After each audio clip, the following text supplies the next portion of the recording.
Começa agora o programa Encontros Inteligentes. O sucesso na visão de quem chegou lá, com Mário Divo. Rádio Cloud Coaching.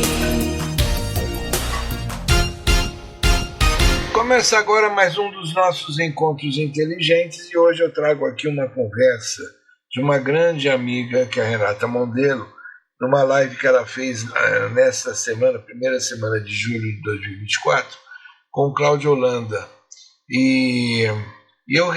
Essa live durou 1 hora, mas eu quis pegar os primeiros 10, 12 minutos, porque eles são bastante expressivos para mostrar o que é a luta de um homem quando ele está diante de vários desafios ao longo da vida, até que ele consegue encontrar e se dar bem, se sentir feliz com o propósito de vida que ele finalmente consegue equacionar. Vamos ver como é que foi essa história do Cláudio Holanda. E eu desde já agradeço pela sua atenção e conto sempre com a sua audiência aqui nesse espaço. Bom, vamos conversar, Cláudio? Vou me apresentar, as pessoas que já estão acostumadas com a nossa live já me conhecem, mas para quem não me conhece, eu sou Renata Mondelo. E hoje eu estou aqui com o professor, meu ex-professor de faculdade da cidade, e tem um título lindo, né, que é Agente de Paz. Eu acho tão bonito isso, né? Muito bem-vindo, professor. Muito obrigada por ter aceitado o nosso convite. Eu normalmente apresento as pessoas, mas dessa vez eu vou diferente. Eu quero que você se apresente. É porque é tanta coisa, eu não quero esquecer nada. Com a palavra, professor Cláudio Holanda. Cláudio Holanda, né, tudo que você falou é nada mais de valores, né, de família, né, da minha querida mãe. Eu sou pernambucano, onde a educação que nós recebemos é uma educação que hoje em dia é crime. É crime criança trabalhar, é crime a criança não olhar sua família, onde o seu pai é um alcoólatra e sua mãe é uma analfabeta, e você com mais 2 irmãos, né? Então, essa minha infância, de uma criança que nunca ganhou um presente de Natal, essa criança que foi guia de cego, essa criança que entrou na oficina de ourives com 12 anos e aos 17 anos já era mestre em ourives. Aos 18 anos, o português, seu Manuel, torcedor do Porto, me chamou e disse assim: meu filho, os italianos estão entrando com as máquinas e essa profissão de ourives não vai levar futuro para você. Eu quero você pensando diferente e você terá um caminho. Porque na oficina, antigamente, as mães compravam pulseirinha para suas filhas, pequenininha. Todas as pessoas que se formavam tinham anel de grau, e era isso. E os rapazes usavam a chapa por causa da guerra, né? Aquela chapa com número. E eu, então, era toda hora Cláudio Holanda para fazer isso, para fazer aquilo. E ele, então, disse que eu tinha que buscar um caminho. E Deus, né, que ele nunca me faltou, esse colocou o senhor Nilson, que era da Cargill, no meu caminho, que me via todo dia, acordar quase de madrugada para ir vender as minhas panelas porta em porta, né? E ele, então, chegou para mim e disse para mim: meu filho, você saiu, você é formado na coisa mais linda do mundo, que é ser um ourives, de transformar líquido em sólido e sólido em líquido. Eu vou te apresentar a uma fábrica de detergente e desinfetante. Me apresentou os donos, Vidal Grande e Jame de Freitas, 2 judeus de família nobre, e pegou esse pau de arara, esse menino ainda muito rude, e eles, subúrbio, né, morador de subúrbio, com aquela linguagem de subúrbio, disse: não, vocês não vão fechar isso aqui não, eu estou fazendo isso, fazendo aquilo, e vocês brigam e vão fechar? Não vão fechar não. Aí um olhou para o outro e disse assim: você gosta disso aqui? Isso para nós é hobby. Eu falei: gosto. Então eu vou te vender isso aqui. Me venderam aquela indústria lá em Santa Teresa, num porão, e esta indústria virou a indústria fabricante de desinfetante do lar, fabricante de espuma, fabricante de plástico, e eu já imaginava que com 30 anos eu me aposentadoria. Estava tranquilo, andava de Puma, entende? Morando no Leblon, enfim, tudo mil. Veio a guerra do Oriente Médio e simplesmente as matérias-primas sumiram. Eu tinha cliente, Sendas, Casa da Banha, Merci, Pegue e Pague, Maiterra, São Paulo, Pernambuco, Bom Preço, Compre Bem, Bahia, explodindo. Mas se você não tem a garrafa, você não tem como preencher. Se você não tem o poliol e TDI, você não faz espuma. Se você não tem o polietileno de baixo e o polietileno de alto, você não faz garrafa plástica. E aí o Cláudio Holanda recebeu a falência, que me levou a uma depressão absurda. Mas aí começou a direta já. Vai mudar. Não pode, porque eu descobri que as multinacionais é que tinham as matérias-primas. E as multinacionais tinham o concorrente minhas. Eu não sabia a pirâmide, espuma, Trorion, era tudo dessa, da Dupont, das grandes multinacionais. Eles fazem isso. Eureka. Eureka. Entende? Então, Renata, o Cláudio Holanda, então, seguiu as diretas já. Vão mudar, vai tudo mudar, vai acontecer. E, na época, o deputado Gustavo Faria, ele era o coordenador do MDB.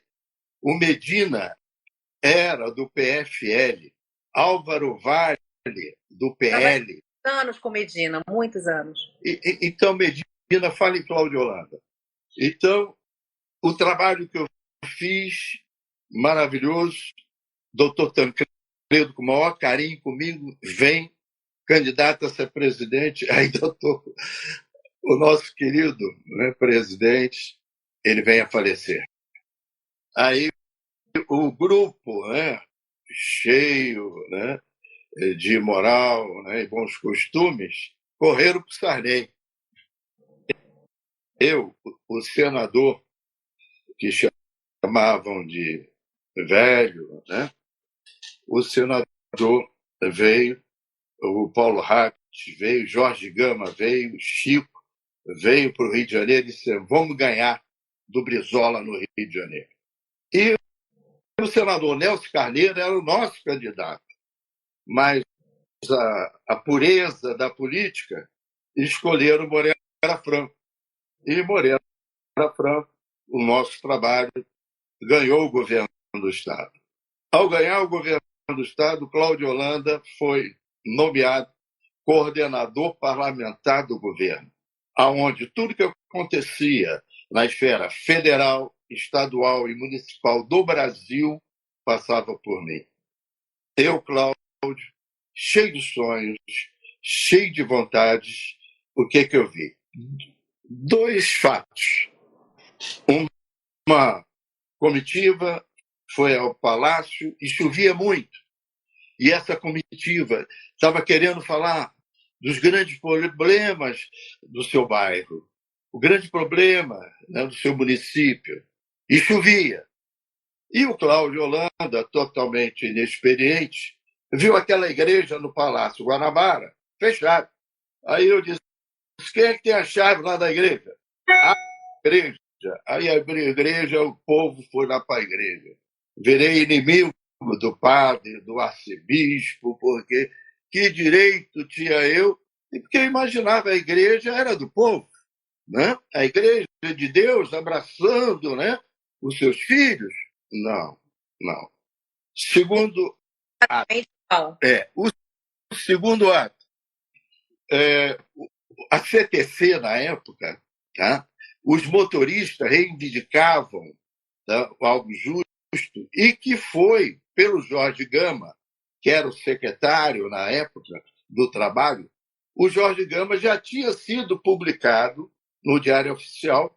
Eu, então, peguei o telefone vermelho, liguei para o Jorge Gama e disse assim: Jorge, meu irmão, nós estamos aqui com os profissionais da CTC fazendo um barulho aqui absurdo quando esse assunto está resolvido.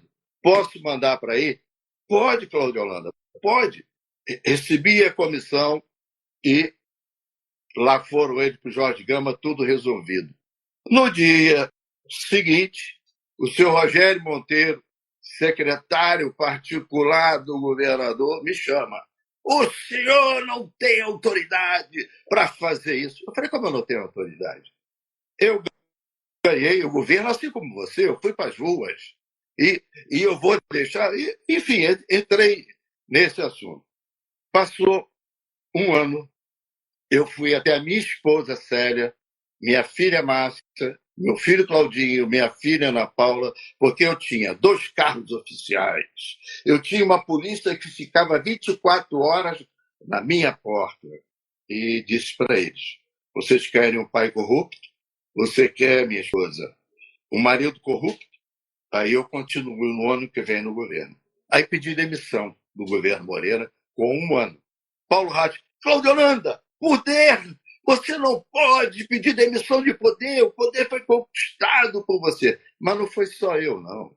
Belisa Ribeiro saiu, Boixá saiu, Cláudio Chovachevski saiu. As cabeças, as pessoas sérias pediram demissão. Então, para lhe passar de quando você me consulta, né, desse meu lado, Cláudio Holanda, em que, na sua pergunta, né, por quê, né, eu tenho uma missão que dá sentido à minha existência? É porque quando eu chego a Angola, amiga, de novo me diz: meu Deus, eu tenho a oportunidade de fazer tudo aquilo que eu queria fazer, entende? E que fui impedido de fazer. Olha, os jovens da UNITA, um sem braço, um cego, outro sem perna, mas eles não deixavam de sorrir. Eles sorriam, eram felizes. Eu disse: como, meu Deus? Eles são felizes. E o que eles queriam? Uma nova vida, uma nova oportunidade, um país sem guerra. E o partido que venceu, o MPLA, né, reconhecendo que o Brasil foi o país que foi o primeiro a reconhecer, eu exijo que seja um brasileiro. Se você quiser... Cláudio, vou interromper um pouquinho, que eu vou dar uma comentada para as pessoas que estão nos assistindo, né? Você está na Angola há 22 anos. Isso. Convidado pelo governo angolano para ser coordenador de um projeto de cidadania e emprego de reconstituição pós-guerra civil. Se não me engano, a guerra civil demorou uns 25 anos, né? A guerra civil com Portugal. E você se encantou com o seu trabalho e com o que você viu, né? Daí, quando a gente conversou, você falou muito sobre propósito, né? Que você encontrou seu propósito de vida em Angola.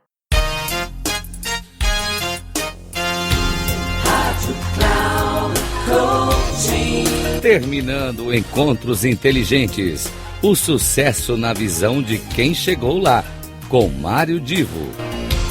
Rádio Cloud Coaching.